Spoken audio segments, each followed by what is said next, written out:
En este tutorial le vamos a dar más dimensión a las bacterias utilizando gradientes y vamos a incorporar puntos de luz y sombra que den un efecto de humedad y más volumen. Te voy a enseñar desde herramientas básicas hasta otras un poco más interesantes y bastante útiles como las operaciones booleanas, cómo se usa el selector de estilo y diferentes formas de agrupar y enmascarar objetos. Como siempre, voy a dejar timestamps para que puedas adelantar a la parte que más te interesa. Esto es Ciencia Graficada. Yo soy Ana Lucía y en este canal te voy a enseñar a utilizar diferentes programas para realizar ilustraciones científicas. En el tutorial pasado creamos diferentes tipos de bacterias y les dimos un color sólido. Esta vez vamos a aprender cómo hacer gradientes. Existen dos maneras de llegar al mismo resultado. Si tenemos seleccionado el objeto, vemos que en la barra de arriba sale la opción Relleno. Al darle clic, se abre un menú desde donde podemos elegir la opción Degradado. Esto también se puede hacer desde la barra de herramientas de la izquierda. Seleccionamos la herramienta de relleno acá. Al seleccionarla, vemos que en la parte superior salen una serie de opciones desde donde podemos editar el tipo de relleno degradado. Desde aquí también podemos editar otras cosas como el trazo. Con la herramienta de relleno seleccionada, presionamos el botón izquierdo del mouse y nos desplazamos sobre el objeto al cual queremos darle un gradiente en la dirección que queramos. Voy a deshacer esta acción para explicar la otra forma de dar gradientes. Esto se hace teniendo seleccionado el objeto, vamos al menú de arriba a la opción de relleno, vamos a degradado y apenas hagamos clic sobre alguno de los extremos del panel donde está el color, se va a aplicar automáticamente un degradado horizontal que usualmente va desde blanco hasta el color que tenía el objeto originalmente. Si queremos cambiar los colores que salen por defecto, vamos nuevamente a relleno y damos clic en el recuadro de color. Desde aquí se abre un menú en donde tenemos opciones para cambiar el color o un cuentagotas desde el cual podemos jalar colores que tengamos en nuestro canvas.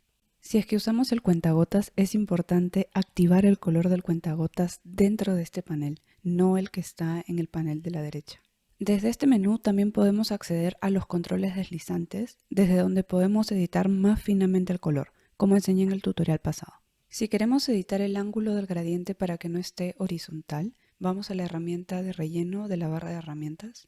Como ya teníamos seleccionado el objeto, sobre él aparece la línea de gradiente y dando clic en sus extremos podemos regular el ángulo. En el centro aparece una línea que nos permite modular más finamente qué tanta proporción de un color u otro queremos. Esto también se puede hacer desde el panel de arriba, moviendo esta misma línea. Ahora vamos a ver cómo se hace si es que partimos directamente desde la herramienta de relleno. En este caso, como nuestro objeto todavía no tiene un gradiente, hay que aplicarlo. Entonces nos desplazamos apretando el botón izquierdo del mouse y esto nos permite insertar el gradiente en el ángulo que queramos. Como vemos en este caso, el gradiente se aplica desde el color que ya tenía nuestro objeto hacia uno más oscuro. Y desde los extremos de la línea de gradiente podemos cambiar directamente el color. Un dato importante es notar cuál de los colores está activo. Cuando uno está seleccionado, el círculo que lo contiene se muestra ligeramente más grande y el color está activo en el panel de la derecha. Creo que esto se aprecia más con menos zoom. Ahí se ve. Y lo que podemos hacer es utilizar el cuentagotas del panel de la derecha para jalar colores como vimos la vez pasada. Desde aquí podemos elegir colores que tengamos en nuestro canvas, como es mi caso, o cambiar a colores deslizantes e ir editando finamente qué tan oscuro o claro queremos que sea el color. Pero esto también se puede hacer desde la opción de la barra superior. Podemos ir nuevamente a relleno y también editar los colores desde ahí. Voy a acelerar esta parte mientras repito el proceso de aplicar degradado al resto de bacterias. Ahora que ya todas las bacterias tienen un degradado, quería aprovechar para enseñar esta herramienta bastante útil que se llama selector de estilo. Esta fue incorporada en la versión 2 de Affinity Designer y lo que nos permite es copiar todas las modificaciones que hemos hecho sobre un objeto a otro. Por ejemplo, recuerda el color, el tipo de relleno degradado que hemos utilizado, el grosor del borde, entre otras cosas. Para demostrar cómo funciona, voy a hacer un duplicado de este objeto e insertar otro. Por si acaso, hay herramientas que tienen una flechita blanca. Esto indica que existe más de una opción para escoger. Voy a insertar un donut y vemos que los colores que tiene de relleno y borde son los últimos que estuve usando. Estos se quitan apretando el símbolo de vacío aquí. Y voy a darle un color sólido. Y ahora digamos que quiero cambiar el color de este coco naranja que hicimos y le quiero dar el color del bacilo verde que está acá arriba. Entonces activo la herramienta de estilo. Vamos hacia la forma de la cual queremos copiar el estilo. le damos clic y como teníamos seleccionada la forma naranja, esta automáticamente cambia al estilo del vacilo. Pero este estilo todavía es recordado por el cuentagotas y lo podemos aplicar a más de una forma. Para salir de este modo se aprieta Escape y vemos que el cuentagotas nuevamente apunta hacia la derecha. Y cuando le damos clic para que copie un estilo, cambia y ahora se inclina hacia la izquierda. Esta forma de aquí ha estado cambiando automáticamente porque era la última seleccionada. Pero si la deseleccionamos dando un clic en el canvas y volvemos a activar la herramienta de selección de estilo, vemos que esta sigue inclinada hacia la izquierda, lo que significa que el color está activo y lo podemos aplicar. Si quiero copiar otro estilo, primero aprieto Escape, vemos que el cuentagotas apunta hacia la derecha, vamos hacia el objeto del cual queremos copiar el estilo y le damos clic, vemos que el cuentagotas cambia y ahora apunta hacia la izquierda y con el cuentagotas apuntando hacia la izquierda podemos copiar el estilo en diferentes objetos. Elimino esto que solo fue un ejemplo para demostrar cómo funcionaba la herramienta de estilo. Voy a terminar de hacer una bacteria que faltaba y voy a nombrar todas mis capas antes de empezar a dar puntos de luz y sombra para darles volumen. Voy a reacomodar un poco este documento para tener más espacio, entonces paso estos objetos a la otra mesa de trabajo. Podemos ver en el panel de capas que ahora están contenidos en la mesa de trabajo 2. Y voy a reorganizar esto para tener mis referencias un poco más cerca. Ahora vamos a dar luz y sombra. Para dar puntos de luz vamos a utilizar un círculo. El programa está recordando los últimos colores que utilicé para el borde y el relleno, pero estos los voy a quitar desde el panel de trazo o también desde el panel de color se puede dar clic acá y quita el borde. Le damos un color blanco y ahora utilizando la herramienta mover voy a empezar a editar un poco la forma y el grado de rotación. Hago un duplicado apretando Alt y jalando. Y voy acomodando un poco las formas. Y ahora las voy a agrupar para que sea más fácil moverlas después. Eso lo hago apretando Shift y seleccionando cada una. Luego aprieto Control G y vemos que esto genera un grupo. También podemos agrupar objetos desde el panel de capas. Seleccionamos ambos con Shift, damos clic derecho y aparece esta opción. O también se puede hacer directamente desde el canvas. Damos clic derecho aquí y sale la opción agrupar. Pero lo más rápido es apretar Control G. Nombro mi grupo como luz para saber qué cosa es. Y ahora vamos a hacer la sombra, utilizando operaciones booleanas. Para eso voy a hacer un par de duplicados de esta forma. Entonces aprieto Alt y jalo, y otra vez Alt y jalo. Voy a invertir el color del trazo y el relleno apretando la flecha de aquí, porque creo que esto va a permitir que el proceso que vamos a hacer se vea mejor. Le quito el borde de esta forma. Y ahora, para lo que vamos a hacer, es importante tener en cuenta el orden de nuestras capas. Voy a usar el círculo superior para recortar una especie de semiluna a partir del círculo oscuro que está debajo. Entonces acomodo el círculo superior hasta la posición que quiero y con la herramienta mover activa selecciono ambos círculos. Al seleccionar ambos vemos que se vuelven disponibles una serie de operaciones booleanas y la que vamos a utilizar es la operación sustraer. Lo que hace esto es recortar la forma del círculo claro que está encima al círculo oscuro que está debajo y nos deja una forma de semiluna que nos va a servir para hacer la sombra. Y de ahí podemos editar qué tan oscuro o claro queremos el color. Pero ahora si vemos, esta nueva forma que hemos creado está por encima del círculo y no permite que se distingan bien los bordes. Y si queremos mantener el efecto de sombreado que nos da esta nueva forma, pero dejar que se vean los bordes, lo que tenemos que hacer es utilizar una técnica que se llama enmascarado de recorte, en la cual el objeto que está debajo, en este caso el círculo, va a contener la forma de semiluna que hemos creado. La forma de hacerlo es súper fácil y se hace jalando los objetos en el panel de capas, pero hay que tener en cuenta un detalle. Si jalamos la semiluna directamente hacia el símbolo del círculo en donde dice coco, lo que hacemos es una máscara en la cual el coco adquiere la forma de la semiluna, pero no queremos eso. Lo que queremos es que la semiluna esté contenida en el coco y esto se hace jalando nuevamente hacia abajo, pero en lugar de dirigirnos hacia el círculo, nos dirigimos hacia las letras del nombre. Y ahora lo que creamos es un enmascarado de recorte, en donde la semiluna está contenida dentro del coco. Y ahora lo que podemos hacer es agrupar nuestros objetos. Entonces agarro las luces, el coco, aprieto Control G y ahora se agrupan y los puedo mover como uno solo. O también, aprovechando que he hecho el enmascarado de recorte, puedo contener estas luces dentro del coco. Como son blancas contra el fondo blanco no se va a notar claramente que realmente están contenidas dentro del coco, pero más adelante podemos volver a revisarlo. Voy a deshacer todo esto para recuperar la posición original y quiero aprovechar para enseñar otra cosa que me gusta utilizar, que son los modos de fusión de capas, a las cuales accedemos desde el panel de capas aquí. Y lo que estas opciones hacen es que controlan el comportamiento de cómo una capa se mezcla con otra que está debajo. En el caso de las luces me gusta utilizar el efecto que se llama luz suave, y para las sombras a veces utilizo multiplicar y otras veces utilizo oscurecer. Es cuestión de ir probando. También podemos cambiar la intensidad del efecto modulando su opacidad desde aquí. Lo que voy a hacer es aprovechar todo el trabajo que ya hemos hecho para darle volumen al coco naranja y lo vamos a copiar y pegar en el coco celeste. Desde el panel de capas selecciono la luz y la sombra, aprieto Control C y antes de apretar Control V me aseguro de dar clic fuera para que no se copien dentro del grupo sino encima, en mis capas. Esta copia va a aparecer en el canvas encima del coco naranja, pero voy a aprovechar que las tengo seleccionadas para contenerlas directamente dentro del coco celeste, moviendo hacia el nombre.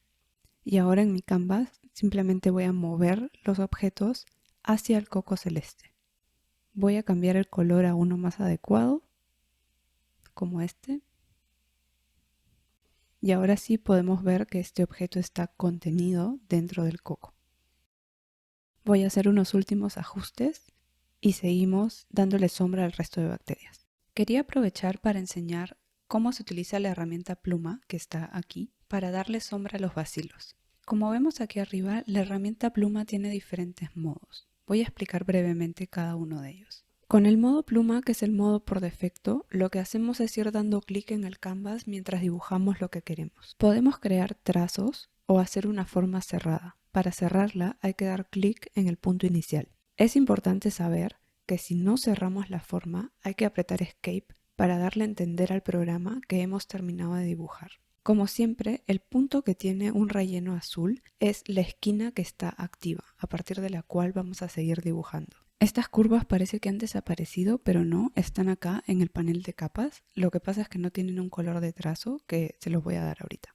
Ahora, con el modo pluma también podemos dibujar curvas directamente. Eso se hace dando clic y sosteniendo el botón izquierdo del mouse al mismo tiempo que nos movemos, podemos ir controlando la intensidad de la curva. Pero un detalle que hay que tener en cuenta. Es importante apretar Escape para indicar que hemos terminado de dibujar. Porque, por ejemplo, si cambio la herramienta mover y vuelvo a la herramienta pluma, vemos que esa punta sigue activa. Entonces, si yo vuelvo a dar clic en el canvas, voy a seguir dibujando a partir de la curva anterior. A veces sí queremos eso, pero a veces no. Esto siempre y cuando lo que estemos dibujando no sea una forma cerrada. Porque apenas uno cierra la curva dando clic en el punto inicial, eso le indica al programa que hemos terminado de dibujar esa imagen. Y si vuelvo a dar clic en el canvas va a dibujar otra nueva. Voy a eliminar esto para tener más espacio para explicar el siguiente modo, que es el modo inteligente. Y lo que hace este modo es intuir las curvas que queremos hacer en base a la dirección en donde ponemos nuestros puntos. El siguiente es el modo polígono y este dibuja solo líneas rectas. Así presione como cuando estábamos en el modo pluma para lograr conseguir una curva, este no me va a permitir eso. El último es el modo línea, que como su nombre lo indica, solo te permite hacer una única línea. Por lo general el modo por defecto suele ser el más útil y es el que vamos a utilizar para dibujar las sombras. Entonces voy a eliminar todo esto para tener espacio y empezamos. Con la herramienta pluma seleccionada nos aseguramos de estar en modo pluma y empiezo a dibujar por encima de mi forma dando un clic. Luego otro clic, pero esta vez sostengo el botón del mouse mientras jalo en el ángulo que quiero, doy otros clics fuera de la imagen y finalmente cierro la curva. Ahora le voy a dar un color de los que ya tenía y lo que voy a hacer ahora es contenerla dentro del bacilo. Para eso voy a ubicarme en el panel de capas donde está esta capa, la voy a llevar cerca al bacilo. Si la llevo debajo notamos que el orden de las capas influye en quién se ve arriba o debajo, pero lo que quiero hacer es contenerla.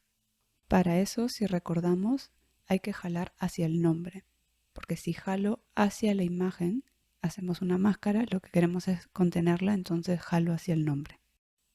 Y luego, utilizando la herramienta de nodos, podemos editar un poco la forma que hemos creado, agregando nodos y jugando un poco con las curvas, como enseñé en el tutorial pasado.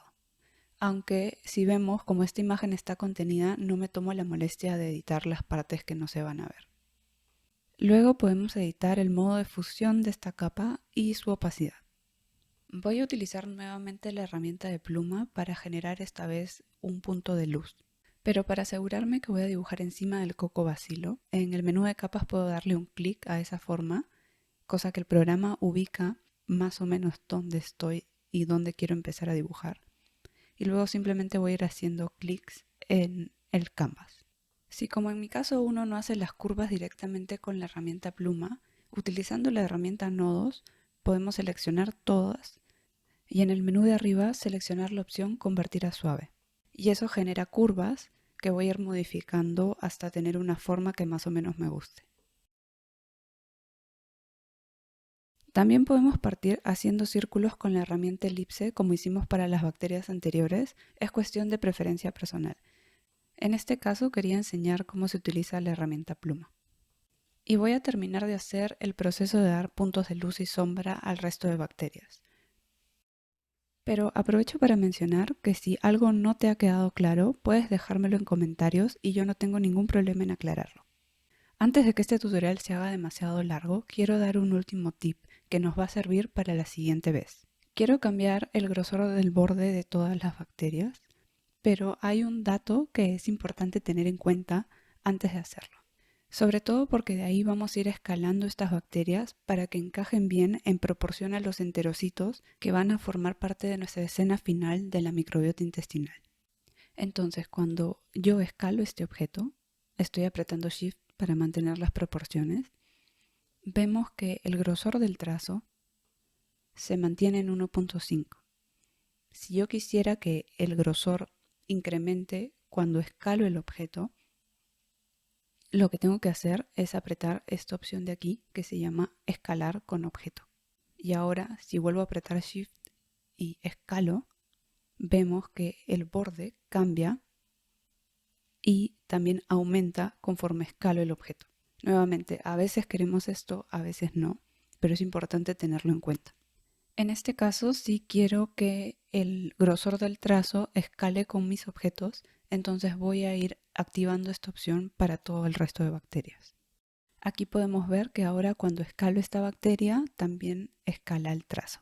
Espero que el tutorial de hoy no haya sido demasiada información, en todo caso estoy abierta a sugerencias en los comentarios, pero creo que luego de esto que ha sido una de las partes más complicadas, vamos a ver en el siguiente tutorial cómo armar los diferentes tipos de bacterias utilizando el duplicado inteligente que tiene el programa y cómo utilizar la herramienta de lápiz para crear los enterocitos. Con una combinación de estas técnicas vamos a ir armando la escena. Nos vemos.